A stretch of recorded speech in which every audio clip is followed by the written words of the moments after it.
Yes, we can hear you. So we'll stay with this connection for now because my main connection is somehow down, Okay.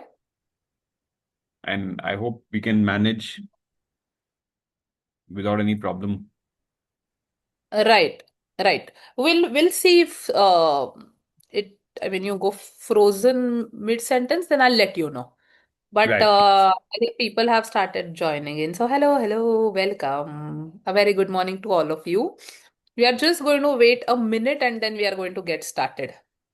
There's there's a fun session that awaits you today. So let's just take a minute. Now it's pretty clear. So let's hope that this Yeah. connection stays. Internet has become extremely tricky nowadays, I find. Yeah, a I've lot got of time. three. Mm. I've got three connections now, two phone hotspots and one main Wi-Fi, and even then you can't be sure how they work. Uncertainty on the. Okay, hi, can I get this? Okay, so we are going to get started. I think there are a couple of schools with students who are sitting for this webinar. Wow. And I think they are showing it in a group right now. So first of all, welcome to all of you. A very happy Sunday morning. And wherever you are, I hope the winter is settling in and it's really fun right now. There's festive vibe around. Christmas is right around the corner. And we are going to have a fun session today with an amazing person. You might have already read his book somewhere, but allow me to introduce him to you. So today brought to you by Asymmetrical Learning. We have Mr. Peeyush Sekhsaria. And you know what he does? So, according to the topic of our webinar today, from pencils to elephants. So, he turns everyday things into amazing stories, right? He studies natural disasters, the environment. He writes fun pieces for children in the Hindu Young World and also for kids' magazines, where you might have read his work, which is Cycle and Pluto. He writes about nature and environment in Marathi and English, many of the magazines actually. He's the author of children's book Panch Pairon Wali Haathi, The Elephant with Five Legs, and co-authored many books on tigers and the Great Indian Bustard. He also creates learning games. Can you believe it? And when I met him for the first time, he also showed me some of the very fun things and photographs that he has taken of different toys and how they came into being. From African origin, if I'm not wrong, Piyush.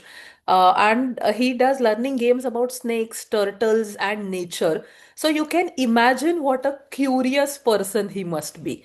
Because when we think of an expert, we really think of just one thing, right? A photographer, an author, an illustrator, a painter.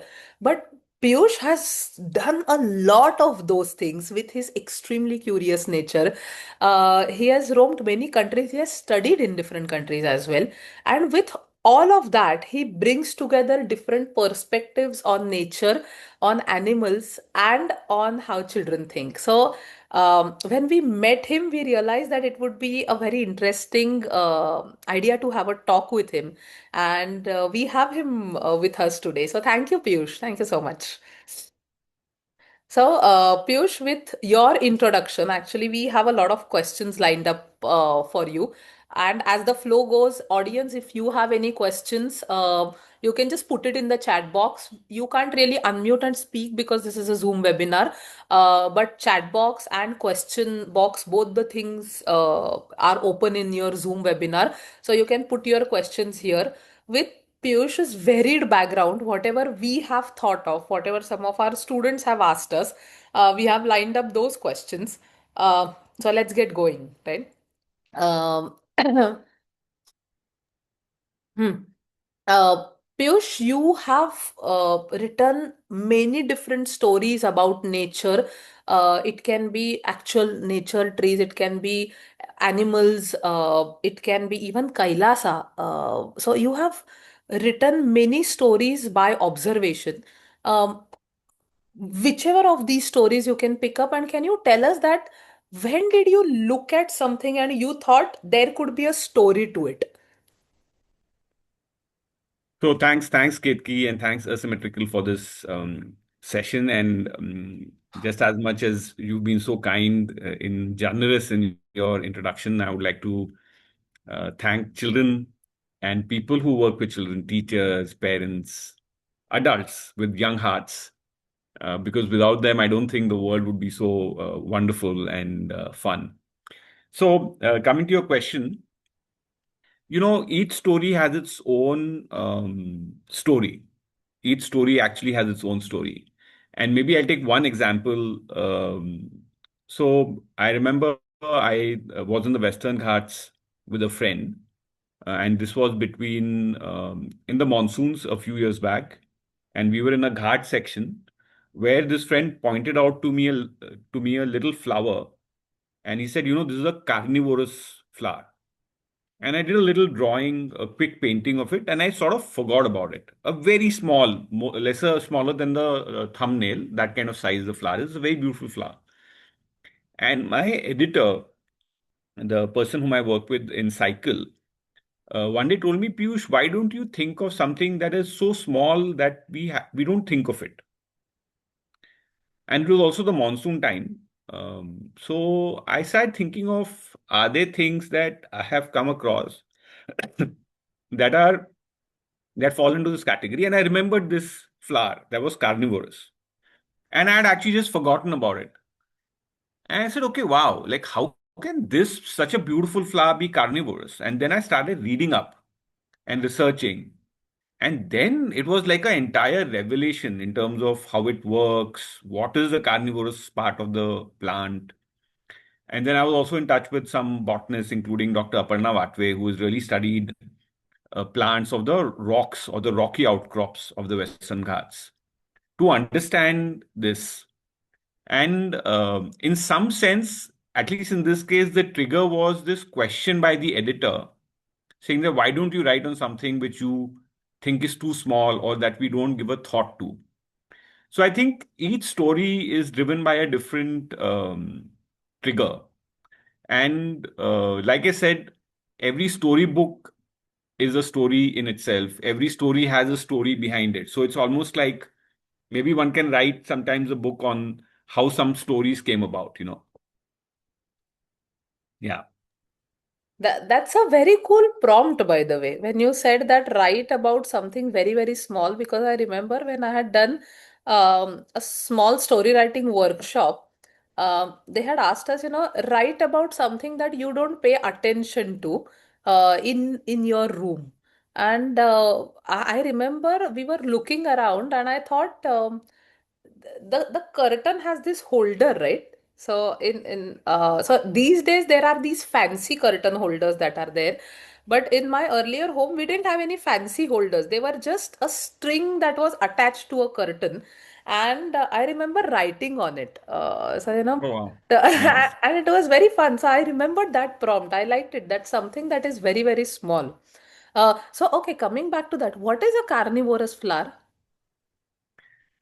So, well, the flower is not carnivorous. The plant is carnivorous. Um, and that was one of the things I discovered while reading about it. And in this case, it's a very fascinating story, and it may be difficult to explain everything in a brief discussion here. But the plant typically grows on rocks and tree barks where there's water flowing. So it comes alive in the monsoon and it finishes its life cycle in the monsoon itself. And what basically happens is that now it is growing in an environment where there's a lack of nutrition. It's not really growing in soil. It's growing in what is basically a watery environment. So what it has done is that it has developed these sort of sacks, or you could say bags, in its root systems. And these bags, in some sense, function completely independent of the flower. These bags are like small suction bags with tentacles on their mouth. And what they basically do is that the tentacles sense if there's any microorganism in that water. And when they sense that there's a microorganism in in the water, the the bag is, you could say, shut. There is nothing inside it, and it'll suck the water at its mouth, and it'll pull in these microorganisms, right? And then over a period of time, there are chemicals in this sac that will digest these microorganisms. And so, after reading up everything, reading scientific papers, writing the piece, the question that came to my mind was, is the flower and the bag, are they connected? Like, and what Aparna, this botanist, told me is actually, I don't know, you know, it seems like the two are functioning independently, because sometimes we know of carnivorous plants where the flower or the pitcher will attract its prey. Here it seems like the flower is playing its role of pollination, and the root system have got these bags which are playing the role of capturing protein, And it was fascinating. And I think that is interesting about nature, right? You always are left with a question, or you're always left with another fascinating part. You say, okay, like, why or how does it work? There are no definite answers, I feel. Right. Yeah. That's so beautiful and weird to know that we don't know so much. In one of the articles, I had read that trees talk to each other. So the jungle is alive, and through root system they speak to each other. And something similar um was taken maybe as a fact or as a fantasy in the first movie of Avatar franchise, where the mother tree speaks to all the trees on that Pandora planet, and the roots can speak to each other. Does something like that happen in nature where trees can communicate with each other some or the other way? So, there is a lot of popular writing. And when I say popular, I mean not by scientists who are working on plants or trees about this phenomena, or about similar phenomena. I honestly don't know whether or how much of this is true. But what I know is that the plant kingdom is very fascinating. And there's so many things that I'm not a plant person. I'm trying to learn more about trees and plants, but they're so fascinating. And in a literal sense, you can sometimes say that there are certain plant species or tree species that have literally walked and are continuing in that phase of walking. So, for example, now what's happening in the Himalayas or even in some other mountain ranges is that as the temperatures are rising, there are certain tree species that are now climbing up the mountains, right? And what this basically also means is that there are certain other species that are also climbing up, but their range is reducing because how much more are they going to climb up, right? So, especially the species that inhabit the upper reaches of mountain ranges are the space available to them is shrinking with climate change. Now, the trees are responding to so many phenomena, including temperature, water, and some species of trees actually sort of are clonal in the sense that they almost spread through their roots in addition to maybe seeds. So the thing is that the question obviously arises that they, in some sense, conceptually are um, connected, because it's almost like a continuous this whole area has got trees, but they all are sort of connected. So, but I don't know honestly the answer to your question very specifically. But yes, it's such a fascinating and in some Yeah, sense still to be discovered world that we don't know what plants are up to, I feel. correct. That's true. And that is precisely why it's a little uh, weird and extremely sad to see the amount of deforestation that is happening, because it's not about planting trees, it's about killing an ecosystem. So I hope Yes. that stops now. Okay, we spoke a bit about the plants and the nature that you have seen. In terms of animals, uh, you have written about tigers, Great Indian Bustard. You have written about elephant. when was that time when you saw some kind of an animal behavior and it defied the logic, it defied what you have known about that animal? Did it ever happen? Yeah, arre, this is fun. I didn't know about it. Yeah, so I think it happens a lot. And sometimes it happens not because you have observed that particular behavior, but you are observing something and it leads you to read up more about that particular. So I'll give you an example. I've also written a story on this. The story is called Madam Wasp. Next time, please pay rent. So in our household, you will see that these holes in plugs or some other holes will be occupied. They'll be filled up with a white material and they'll be closed. And typically we get irritated because it creates problems or we cannot use the plug. So during COVID, in the veranda in my house here in Pune, I saw that two of the holes in that plug in the veranda were filled up. And I said, okay, let me just try and observe this because this clearly some insect that has created this house for itself. I missed the first hole in the sense one day I saw the first hole was open. And then I felt, okay, now maybe the second hole is also going to open because they must have laid the eggs or whatever at the same time.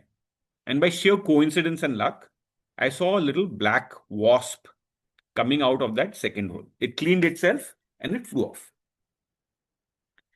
I said, wow, now what is this? Like, so I had a little photograph, I posted on a Facebook group. They told me what the family of wasp it is likely to be. And I started reading up. So I discovered that typically our association with the wasp is that it'll bite us and the bite is very painful and it's kind of yellow colored and they're terrible insects.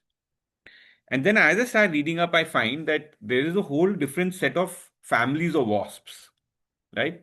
There is the burrower.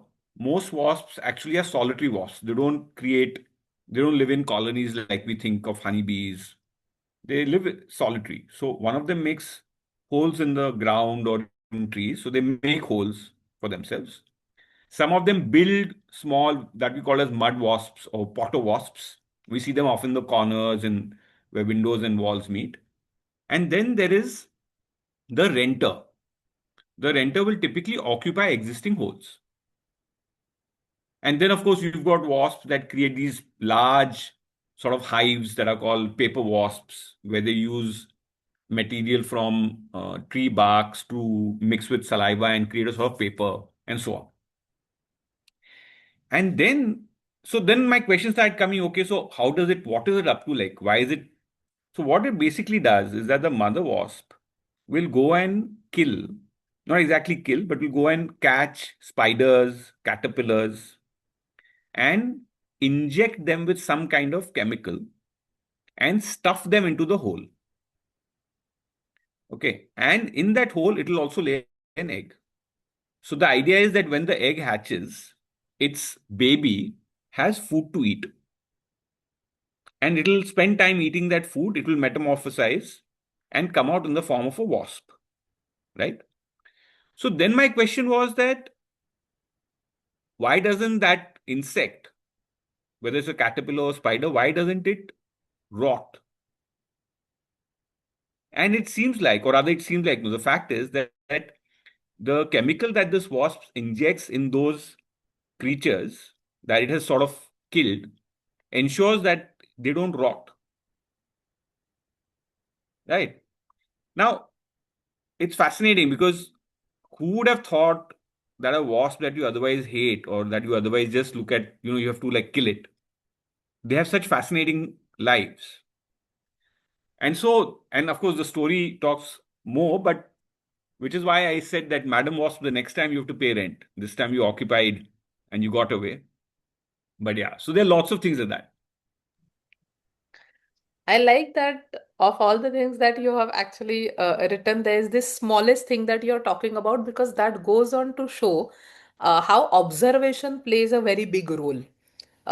When you saw it, you decided to wait a bit, see the course that they are taking, see what exactly is happening.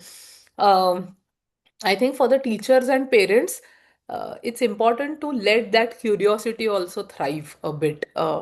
For students to take their, or for any kid to actually take that imagination journey. Very, very interesting. Piyush, you have worked in natural with natural disasters also. Your bio. Yes, that's right. Can you speak a bit on it? What kind of disasters? What was your role, and what did it teach you about the nature and environment? So I've actually worked on natural disasters, you could say, starting from the Latur earthquake to the tsunami to the Kedarnath floods in 2013, the earthquake in Nepal in 2015, cyclones, floods in Bihar, Jammu and Kashmir. So over the past, I don't know, so many years now, in different capacities, sometimes as a student, sometimes as an architect.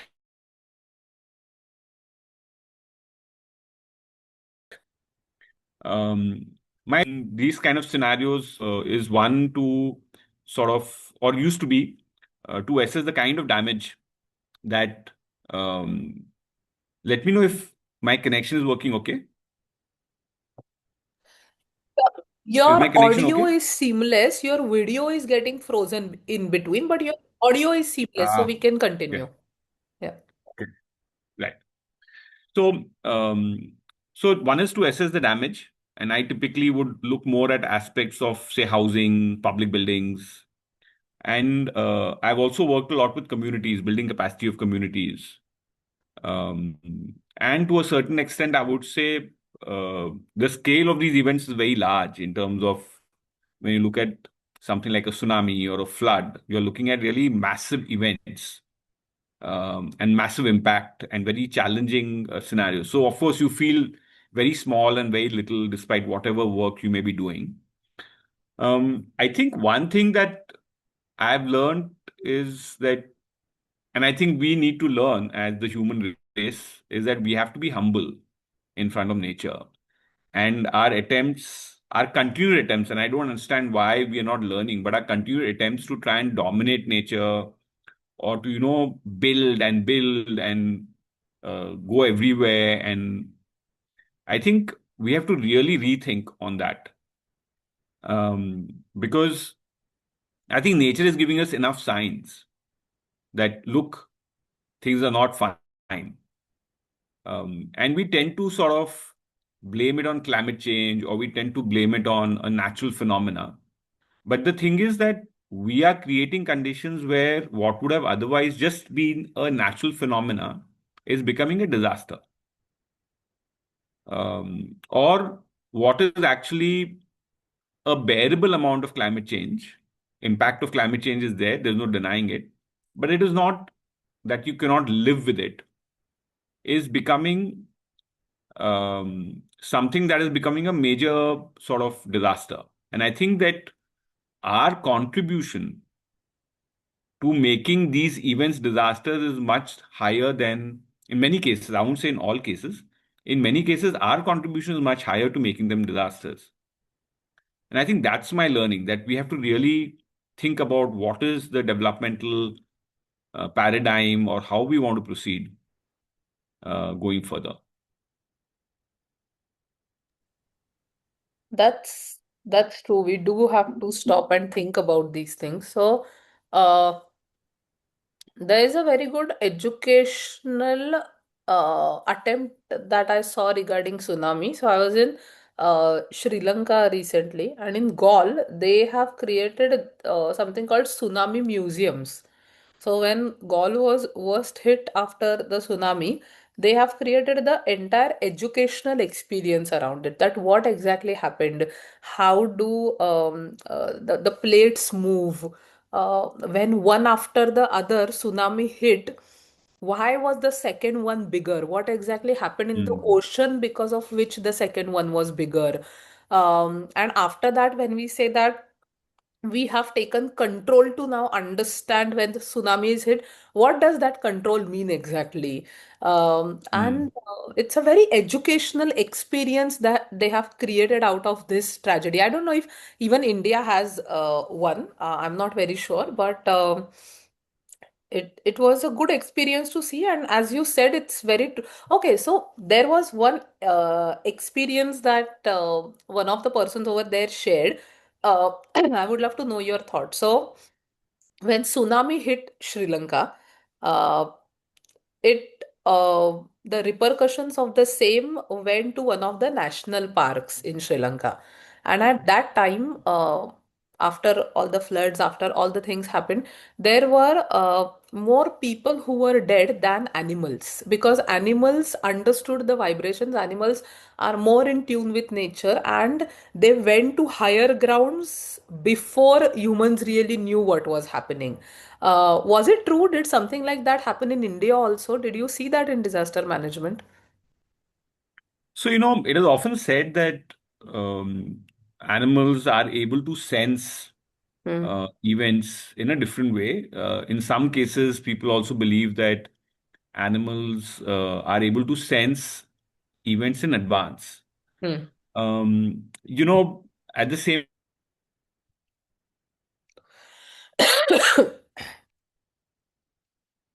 I think we have lost you, Piyush. time, I have not really read any robust scientific paper which clearly shows how. So when I was, oh God, okay, I can hear you clearly. Let Okay. me just see what the problem is. Yeah, Can you hear me you're now? yeah, you're back. You're back. Hmm. Okay. Hmm. So I was in Nepal after the Nepal earthquake of 2015, and there Okay. were a lot of aftershocks. Hmm. So the thing is that sometimes these aftershocks can be quite severe. And the hotel where I was living was, people had assessed the building and they had said that it is safe. So you can occupy the hotel despite the fact that there are aftershocks. And when you're working in such a environment, where everybody's talking of earthquakes, you're talking to people on ground who are affected by earthquakes, you're visiting villages that are devastated by earthquakes, it takes over your mind space. So sometimes at night, I would get up thinking that was it really a aftershock or was it my imagination, right? And what I realized is that if the crows have started cawing, if you can hear the crows, then it is a aftershock. So animals, at least crows, were reacting to the movement of the earth.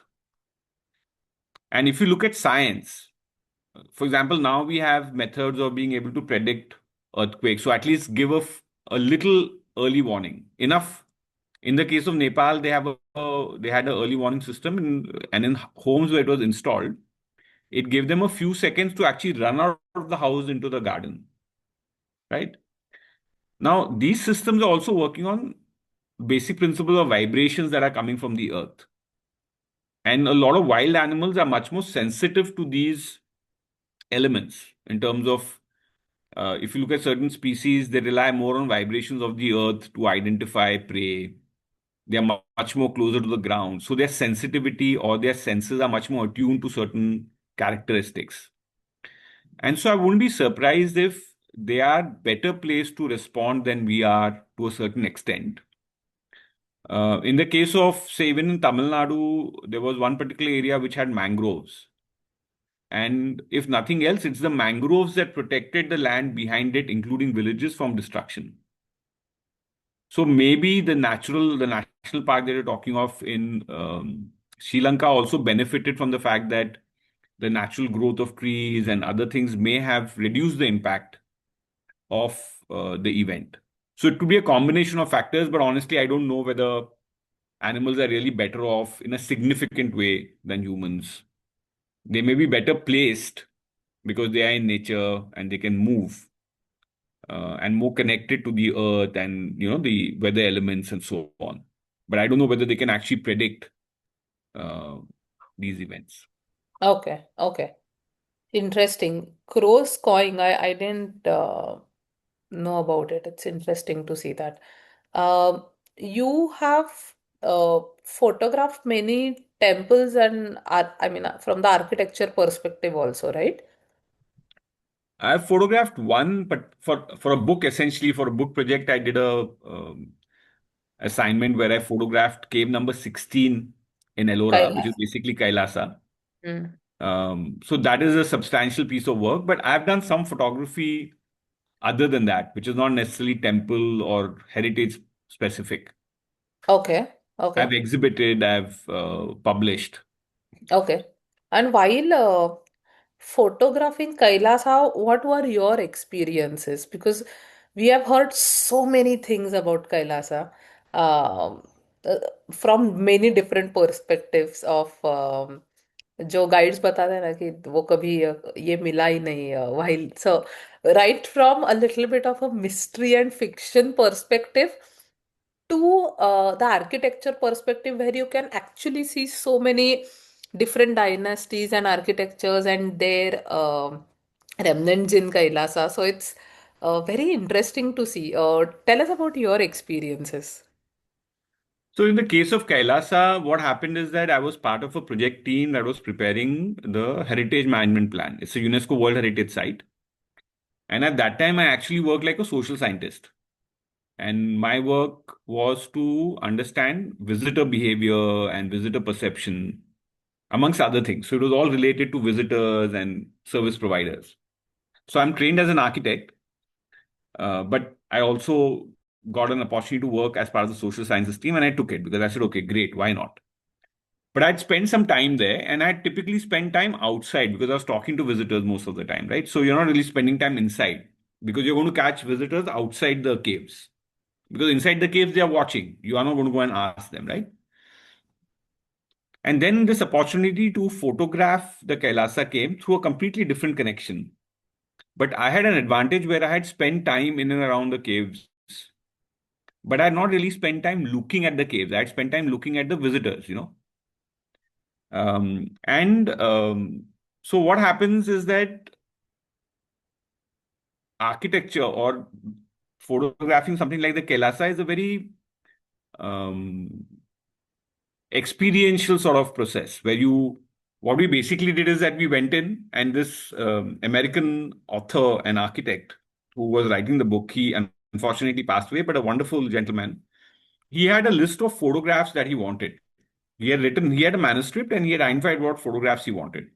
So the first day we just went and we looked at what he wanted. I took some notes. Did some quick shots. I studied a bit what is the light condition, which time of the day will light fall on this portion. So we had a little compass and some simple tools like that. And we mapped that, okay, here we should come in the morning, here we should come in the afternoon. And we had time because it's not like your subject is moving away, right? You can plan. Now, what happens is that when you're taking photographs, you're spending a lot of time there. You're setting up your tripod, you're observing, you're seeing the texture, you're seeing how the light falls, you're taking some exposures, you're changing your settings, you're taking a few more exposures. Then you say, okay, let me come back later in the day. So it was really a very deep sort of experience of that space. And there are two things I think that remained with me from that experience. So one is that although I probably shot 10 years back, um, the fascination or the sense of awe that especially we rural populations had for that space, I didn't see it in urban populations. For I'm not generalizing it, but there was a kind of distinct difference between urban folks who came and said, "हाँ चलो ये तो अच्छा चलो देख लिया चलो हो गया फोटो ले लो," but that sense of, oh my God, like what is this? And that sense that you're going to bow down and pay your respects, that how have they created this? And I found that really in the rural populations and that sense of wonder. And I felt bad for urban visitors because I think that sense of wonder was not there. They had somehow lost that sense of wonder. And I remember when we were working, one of our concerns is that, we had permissions to set up the tripod and everything, but you're always, because it's such a high visitation, there's so many visitors, you're worried that how will you shoot a particular sculpture where the light conditions are very poor, so you're giving a long exposure. So in some sense, you don't want anybody to come in front of the sculpture in that 10, 15, 20-second, 30-second exposure you're giving. It takes you time to set up. But what I found is that people were very supportive. They were like, oh, wow, you're doing this. It's so good. It's so important. And they were fascinated. They were looking at us. They want to make sure that they don't disturb us. So that was amazing. And I remember one particular incident where I was in one of the upper caves looking down at this space down, and there was a group of like a group of elderly rural folk, like you could say five, six couples, and dressed in that very traditional pagadi and dhoti kurta and this kind of traditional saris. And I'm not sure what the occasion was, but they actually played fugdi. They created a circle and they played fugdi, right? And I was able to photograph it from the top. And I requested the author that we should include this photograph. It really shows how this is a space for people in ways that at least we don't imagine as architects or archaeologists. And that space had a special meaning for them. It had a certain significance. And how it is one of these great public spaces of our country where people from all walks of life can come, can see, and can share a kind of fascination for our past. And these are the couple of incidences that really stay with me. And I would also maybe like to add that um, the neighboring cave of Kailasa has some fantastic sculptures. And there is an American sculptor called Carmel Beckson who came to India to study sculpture and just stayed back. And she has done some fascinating books on Elephanta, on Badami, and on Ellora. And what she did is, because you're shooting inside caves where it's dark. So the question was that why would you create so much beauty in a dark space that you can't see, right? And she figured that in the time that these creations were actually in use, these were very vibrant spaces in terms of there were people going in and out, and obviously you had to light these spaces. So I was using, I don't know, natural light, or maybe I could use a flash, or I could use a reflector. But that time they had these mashals or the wood fires. So when she shot her images, she actually took two young people from the village and they held two fires next to her. And she shot the sculptures in that light. Fascinating. That's beautiful. That's beautiful. Uh, I have been to Kailash, I think a couple of years back, and it has still stayed with me. So I'm going back on the 26th of December again.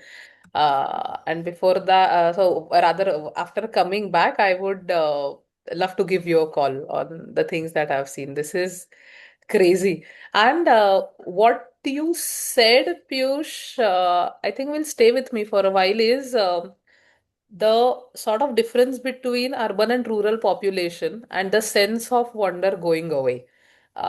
Working in education, sometimes it's a little heartbreaking to see, and I'm sure some of the teachers would also agree, is with more and more information, the sense of wonder is also going away in children. कि अच्छा ये पता नहीं है, then ठीक है ना, I'll Google it. But there is that process of imagination that takes you somewhere. Like on our platform, we have a book called Chandobacha Bee, which is written by a fantastic author named Maitreyi Patwardhan, and she has her own publishing house, Hattoba, and she has written this book, which is the story where a child thinks that what if I have the seed of a moon, and then what all will happen.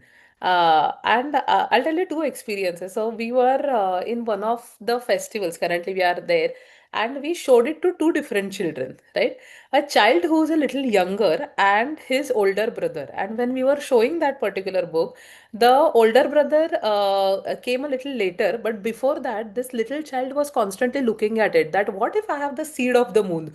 What all will happen? So will I have a lot of moons in my backyard? And it will be so well lit. So he's actually looking at the book, he's enjoying the book, and the older brother just comes in and says, "ऐसा नसतं. This doesn't happen. ऐसे नहीं होता है." And it's great to, so one of the senior educationists with whom we were recently talking to, he said, "I hope that information doesn't take away imagination." And that Hmm. is so true. That is so true. I it's so amazing that you have gotten this chance to do this. So in this social sign, you are a social scientist. What all did it entail? So you spoke to visitors, you saw this. What else did you see? This is so intriguing. So I'm not really a social scientist in terms of the classical definition. I've done social sciences in the sense I did an MPhil in geography. And then I worked on some projects which you use certain skills or you. So basically, what happens in a site like Ellora that you have a very large number of visitors and very large visitation. And there's a lot of work that we can do to improve the visitor experience. So the idea here is to understand what was the visitor experience, what were the challenges they faced, what they liked, what they didn't like. So basically, we had designed a very detailed survey, and you administer the survey. So you request people for permission that we would like to talk to you. It will take us so much time, and this is part of a study, and this will help us inform visitor design, etc. So then basically it's a question answer kind of session where we have a form and which we fill, and then there's a way to actually sort of assess uh, the 100 or whatever 500 questionnaires that we would have administered to try and get an overall sense of the data and identify what can be action points to take the work further. So in some sense, there's a lot of work that goes into the design of the survey itself, and you test it. So you prepare, you of course also refer to existing surveys, you refer to earlier work that may have been done at the same complex or similar complexes. And then when you're designing the survey, you test it. And during the testing, also, you realize certain things. So you'll try and improve the survey through a testing exercise. And then, of course, you have to interpret. And normally you collect a lot of data. So let's say you're collecting age data or you're collecting gender data. So you can, with a survey like this, also say, okay, let me see what is the experience of children below the age of 15 um, of the complex, or what is the experience of women as opposed to men. So the survey in itself gives a lot of interesting potential outputs, and then of course you try and use them in the way you make recommendations or you make policy and so on. Uh, but the difference between how women perceived and men perceived this, how was it any different? So see, it's been quite some time now, Hmm. but one of the things that you find in places like this, unfortunately, is that um, you sometimes have very unruly crowds of boys and men Hmm. who, if you are a female foreign visitor, they insist that they want to take photographs with you, right? Then there are issues like what is the experience of a sole woman traveler or a group of women traveling? Um, then there are problems with, say, toilet access or the quality of toilets. So there are lots of things like this, some of which we know, but some of which are more specific to a certain setup or which are changing rapidly. So this problem of foreign women or even Indian women being asked that we would like to take a photograph for you, it's a relatively recent phenomena. I would say the past 10, 15 years. It wouldn't happen earlier so much. Now everybody's got a camera, sometimes even without asking, they're Hmm. taking photographs. Hmm. Hmm. So Hmm. these kind of problems become even more evident from a survey like that because you have very clear data or you have very clear quotes that people are giving. Correct. Correct. Correct. Yeah, Interesting. Okay. Coming back to a beautiful book that you have written, Panch Pairon Wali Haathi, would you like to sort of narrate the story or tell us a bit about the book? sure, with pleasure. If my video is visible, this is the cover page, and this is a beautiful illustration done by a fantastic illustrator called Rajiv Aip. And I'm not sure whether everybody can see the five legs, but one, two, three, four, and five. Right. So, because that may be a question that a lot of people have. Yes. So, this is a very interesting, the story of how the story came about is also very interesting. So, this is actually a elephant called Vatsala who recently passed away. The story, in some sense, is a little dated now. Um, and she was found in Panna Tiger Reserve. And she was a retired elephant. So, and I've written a book on Panna, and I was part of a team that was doing a sort of walk 10 years after the Panna story started. And it was during that visit that I was introduced to Vatsala, where the park director basically said, the retired park director with whom I had co-authored the book, sort of announced saying that, come, come, come, let's meet Vatsala, the oldest Asian elephant in the world. And I was like, wow, like this seems almost unreal. And, you think of who's this personality, and then there's little elephant quietly standing, old. And when I say old, it's difficult to make out an old elephant, but she seemed a little more, little like rounded and more like, calm. And we didn't have too much time, but the Mahout who was standing next to her tells me कि sir इसको पांच पैरों वाली हाथी भी कहते हैं क्योंकि इसकी जो सूंड है वो ऐसे जमीन पे पड़ी रहती है. And I made a very quick drawing of Vatsala. I like to draw. So I made a drawing right there with my ballpoint pen in a small sketchbook. And I, like felt her trunk. So the elephant skin is very wrinkled and they have this hair which is very like pointy. And maybe because I now knew that she was one of the oldest elephants in the world, I felt that her skin was more wrinkly and her hair was more pointy.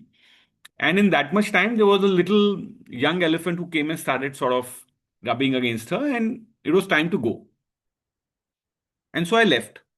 And I said, oh, this will be such a fascinating story to write, oldest elephant in the world, etc. And I started looking at the internet, and I found that a lot of people had already featured that, okay, Vatsala is the oldest elephant in the world, sort of thing. And I also told myself that what is the story here? Okay, she's the oldest elephant in the world, or she could be one of the oldest elephants in the world, but what is the story? And I left it because I didn't see what I could write. In the sense, it seemed like something interesting, but not enough. A couple of years later, I was on some work in close to Satpura Tiger Reserve, and we were visiting villages that had been displaced or relocated from the Satpura Tiger Reserve to the outside. And there was one retired forest ranger called Mr. Pandey who was with us. And we were sitting around a fire. It was winter time, and we were generally chatting, having chai. And while talking, he told me that he had worked in what was now called the Boar Tiger Reserve. It's an area which earlier there used to be a lot of wood cutting, and I knew from what I had read on Vatsala that she was actually working in Boar, the forests of Boar, before she was moved to Panna. So, not expecting any kind of answer from Mr. Pandey, I said, मुझे एक हाथी पता है जो bore में काम करती थी. So he immediately answered saying, हाँ हाँ मेरे साथ दो हाथियां मेरे साथ दो मतलब दो हथनी होती थी मेरे साथ. And one of them was Vatsala. Okay. And I said, oh, okay, wow, how interesting. थोड़ा बताइए उसके बारे में, because I knew that she had not had a young elephant. She had not had a baby, at least in the time that she was in Panna, because she was probably too old.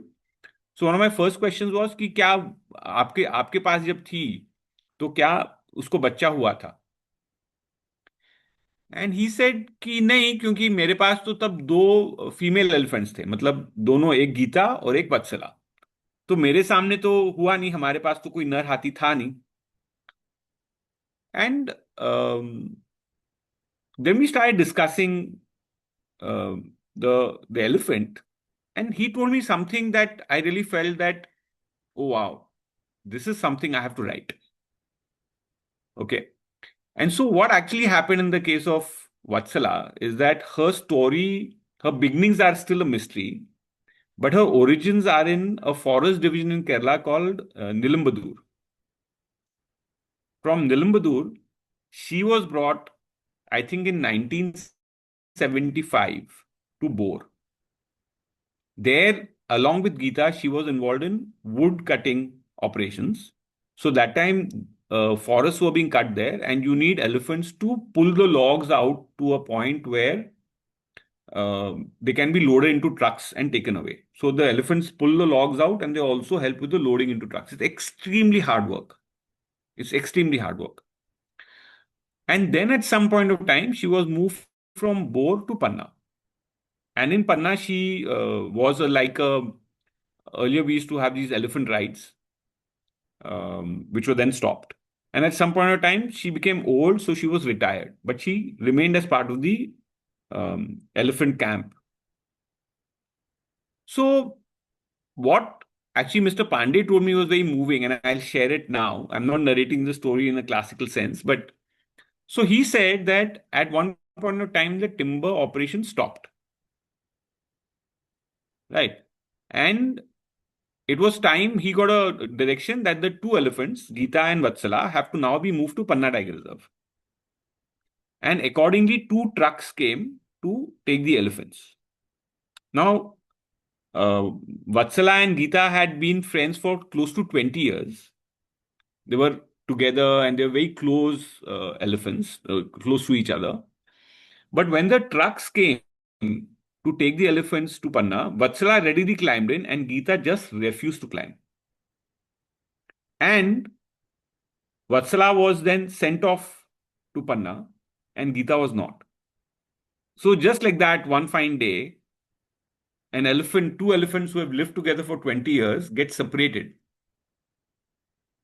And what happened is that Geeta died after some time.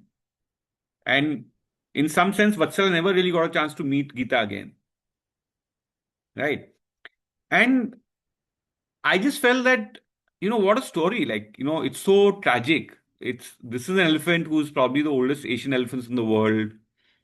And she started off from somewhere in Kerala. There are gaps. We don't know when she was born. I don't know what happened before she came to Bor. How hard her life must have been in Bor, pulling logs. And she has this one friend for 20 years. And then one day she just is sent away and her friend is not, or friend refuses to go. But do they even know what's happening? Like, and so I really felt that, you know, and then I felt that this is a story. This is a story that needs to be written. And in some sense, I felt a responsibility that I need to put this story out because it's such a touching story of what life is. And so I also want to show you all one more illustration that Rajiv Vibe did, and I think he's just brilliant because I think he illustrates the story so well That's through this such a single. beautiful story, by the way. Just So stuck I that. don't know if you all can see this. I think your background is blurred out, no? So that is why Is it everything. okay now? Yeah, this is a bit better. Yeah. Yeah. So maybe this is not the best way to see it, but Oh, okay. Okay. Now I see it. On the left hand side, there is only an eye, and I mean, both the yes. pages show her face. Oh, lovely. So basically, in the illustration, it may not be very clear, but he has drawn small elephants showing Yeah. all the stages of their life, including the two elephants and their separation and so on. How So, beautiful. and then of course, in a story like that, there are lots of facts and figures also that you're trying to check because there is a sort of claim that she's one of the oldest Asian elephants in the world. So, when you don't know her birth date, how do you determine that what is her age is or what is her age range? So there is a veterinarian a vet in Panna who has treated her over a very long period of time. So I talked to him. Then Hmm. there are some researchers who worked in Panna with whom Vatsala worked as a research elephant. I spoke Hmm. to them. I Hmm. spoke to the park director. I Hmm. spoke to a local journalist. So, there's so many things, facts and figures also that you're trying to get correct or right. Yeah. Yeah. And that in itself is a very interesting journey because it leads you to talk to so many people who know this elephant intimately. So, yeah, this is in brief the story of. How beautifully you have shouldered the responsibility of writing about Vatsala. Uh, because it is a responsibility, as you said, right? So when they have lived a life the way they have lived, you can't write anything you want. You have to pay the right tribute to that. How beautiful is that? I loved it and the way you narrated it. And on the top of it, Rajiv is a brilliant illustrator, I feel. Uh, Oh, yeah, I in have all the gotten world. his entire Ammachi series for my daughter. And the beauty of those illustrations, right? So in one of the Ammachi books, she's on this hammock and उसके नीचे ना, so there is this coconut tree in the background and उसके नीचे एक coconut गिरा है. That that kind of an observation कि वो गिरा होगा वहां पे. It's not just a clean picture, it's exactly the way you would see it. He is a brilliant illustrator. I He's he's also a very wonderful and simple person to know and meet. या I've had the chance of meeting him and spending some time with him a few times. And his illustrations and his, I don't know, his craft is out of the world. Yeah.